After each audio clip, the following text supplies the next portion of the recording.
il a marqué le public français. Mike Brandt, décédé le 25 avril 1975 à Paris à l'âge de 28 ans, a rencontré un très grand succès durant sa courte carrière. Ce mercredi 10 mars, Jean Renard et Yona Brandt étaient les invités de l'émission C'est à vous. Tous deux ont fait quelques confidences sur le défunt chanteur, notamment le fait qu'il avait parfois besoin d'anti-sèche. Originaire de Famagoust à Chypre, Mike Brandt a rapidement dû apprendre la langue française.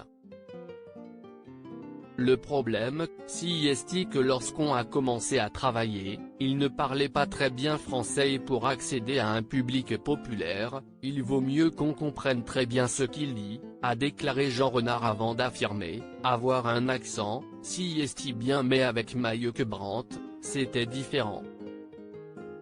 Ainsi, afin de mémoriser les paroles de ses chansons, le chanteur les avait apprises en phonétique. Il avait appris laisse-moi t'aimer en hébreu, c'était plus facile pour lui, avoue-t-il.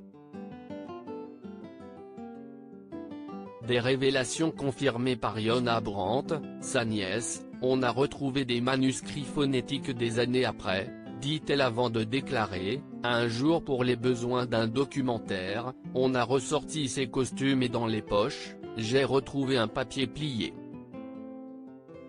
J'ai regardé, j'ai vu qu'il s'agissait d'anti-sèche avec les paroles écrites en hébreu. Une découverte bouleversante, conclut-elle. Mike Brandt était un artiste dont la voix était naturelle. Je dirais même surnaturelle, confie Jean Renard.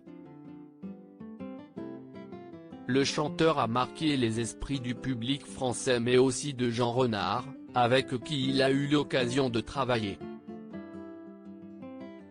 Lors de l'émission, Anne-Elisabeth Lemoine a diffusé une vidéo d'archives sur laquelle on pouvait voir l'artiste interpréter Qui sera.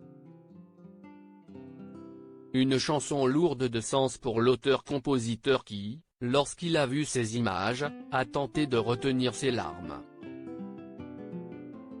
Ce sera la dernière chanson que vous ferez ensemble parce que vous allez vous fâcher un peu parce qu'il veut faire la première partie de Dalida et vous pas, dit d'abord Pierre Lescure.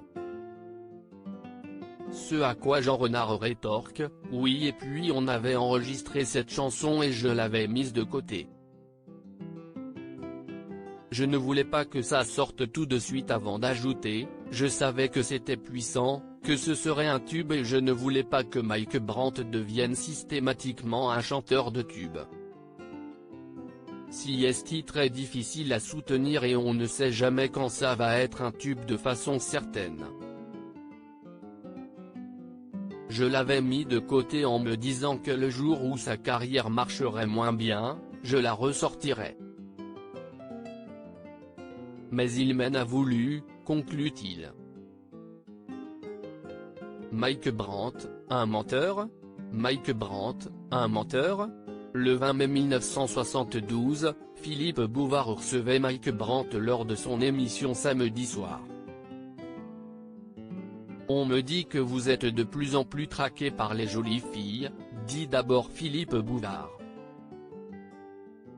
Ce à quoi Mike Brandt répond, oui un peu en rigolant et en se tournant vers le public, principalement féminin. Amusé de cette situation, le présentateur enchaîne, est-ce qu'il arrive que vous rentriez chez vous le soir et que le garde du corps ait mal fait son boulot et vous retrouvez des admiratrices installées dans votre chambre? Le chanteur rétorque donc qu'il s'est excusé en leur disant que j'allais dormir. Philippe Bouvard conclut en disant, nous aurions tous fait comme vous. Menteur. Une séquence inoubliable durant laquelle on peut se demander si Mike Brandt avait réellement compris la touche d'humour.